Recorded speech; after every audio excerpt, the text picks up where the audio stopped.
There you are, having your morning beverage and scrolling through your news feed, catching up on the day's headlines. And in the tech section, as you doom scroll past 14 different articles about Elon Musk's latest imbecilic tweet, the name of your favorite app catches your eye. You click on the article and discover, to your horror, that said app has just been bought by a billion-dollar company. It's great news for the developers, sure, but what about you? The loyal punter that's been supporting them all these years with paid upgrades and subscription fees? Is your app going away?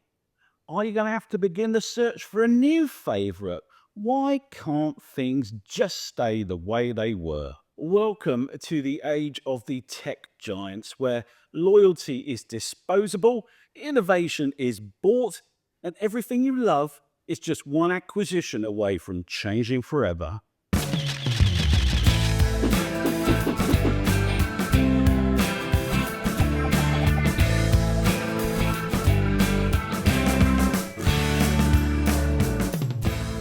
Good software falls into the same category as shoes, beds, cookware, perfume / aftershave, and toilet paper. Once you find that brand and that product, you never cheat, particularly not with that last one. And like finding out that your favorite brand of aerosolized smellies are now defunct, hearing that your favorite app has just been bought out is equal parts frustrating and depressing. Typically speaking, the discovery process goes something like this. You read the announcement about the purchase of your favorite app by some tech giant or other. Out of interest, you go off to a blog post signed off by that CEO. There you find a media release that was actually written by a marketing intern, not a CEO. And a photo of an extremely happy person, said CEO, whose days on Struggle Street are well and truly over. The post details how thrilled the team are that the tech giant has bought them, and how they're thrilled that they'll get the opportunity to work on the app under the umbrella of said tech giant, who they've always enormously respected. They say that absolutely nothing will change for the time being, and actually this purchase is great news because it means the app will improve in countless ways.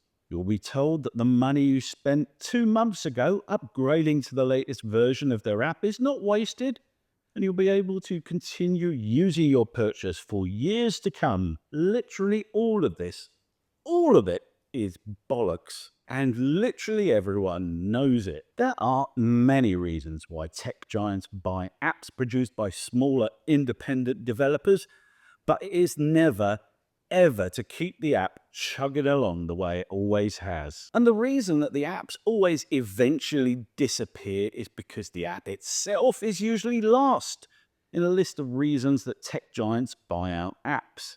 Here's the skinny. The first reason the app got bought is that the tech giant wants the talent in the little company, something that is charmingly referred to as acqui-hiring. They have zero interest in the app, just the talented coders and designers that made it.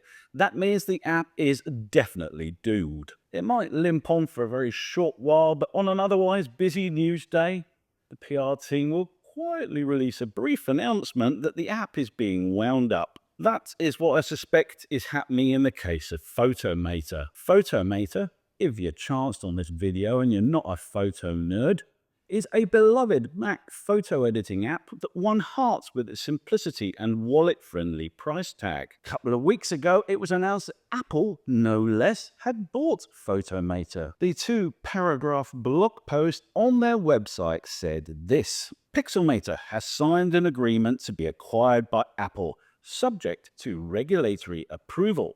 There will be no material changes to the Pixelmator Pro, Pixelmator for iOS, and Photomator apps at this time.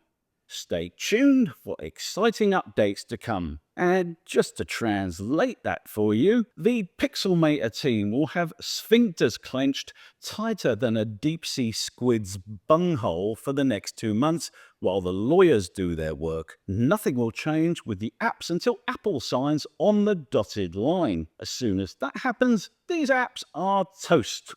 The second paragraph of that blog post said, "We want to give a big thanks to our amazing users for your support over the past 17 years. Your feedback has played a huge role in shaping our apps into what they are today. As we step into this exciting new chapter, we can't wait to share what's next and to translate that for you. So long and thanks for all the fish." Now, of course, I don't begrudge these guys hitting the big time. It's a well-earned payoff after decades of hard work. I would take the deal with Apple without a nanoseconds hesitation. What I begrudge is the system that makes all this, firstly, possible, and secondly, inevitable. But I digress. There are other reasons for app buyouts. One of the most common is a patent/technology grab, and the absolute masters of this one are, of course, Google, who ruthlessly hoover up small independent apps and services and then fold the entire thing into the sprawling Googleverse of apps and services. And then there's the old user base elimination.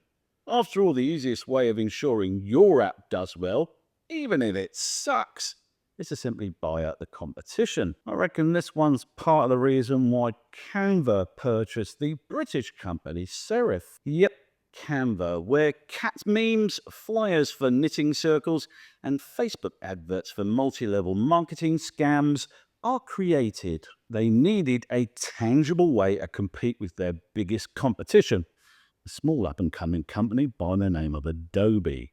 Canva needed a foothold in the actual software market, and the simplest way of doing that was to simply buy a solid foundation for one. The software hasn't changed yet, but of course it will, I suppose, eventually integrate Canva's cloud-based services into Serif's trio of apps, and I strongly suspect greatly simplify them in order to broaden their appeal. You can probably kiss goodbye to those nerdy astrophotography related features in Affinity Photo and say hello to integrated AI image generation for those occasions when you need an image of someone with 6 fingers on their hand.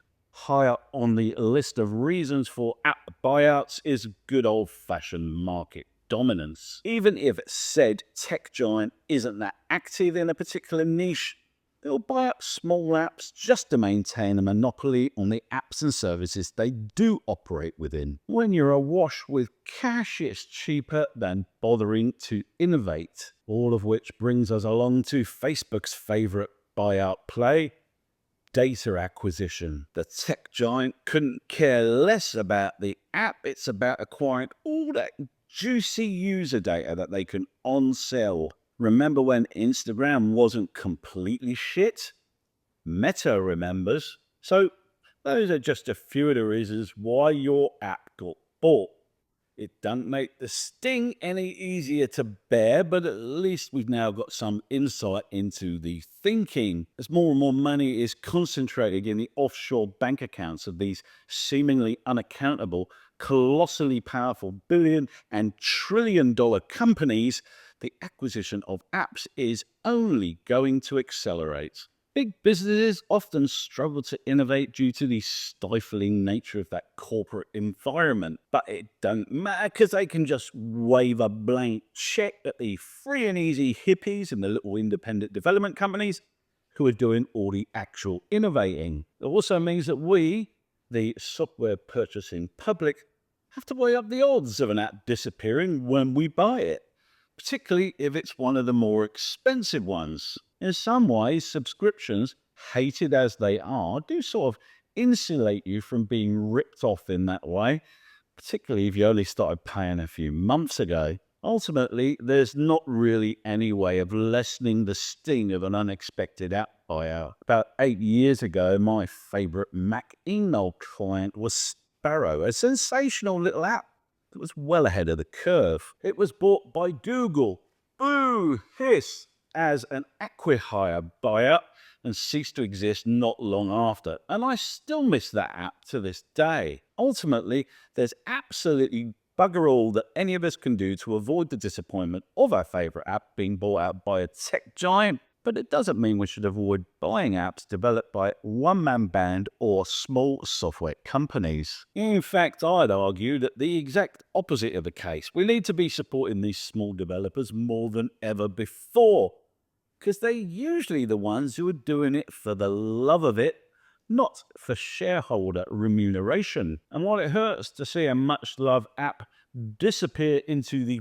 bowels of a corporate colossus, at least we know that those developers' hard work has been rewarded. So keep supporting the little guys. They might not stick around forever, but they're the ones that are making the apps we actually want, not just the ones that look good in a quarterly shareholder report. And that will do us for this look at the feeding cycle of large software companies. Did your favorite app get bought out and disappear? Let me know in the comment section below. If you got value from this content, then do please hit the like button and consider subscribing to my little channel for more photo, video, and drone-related content from me. Until the next time, guys, ta-ta.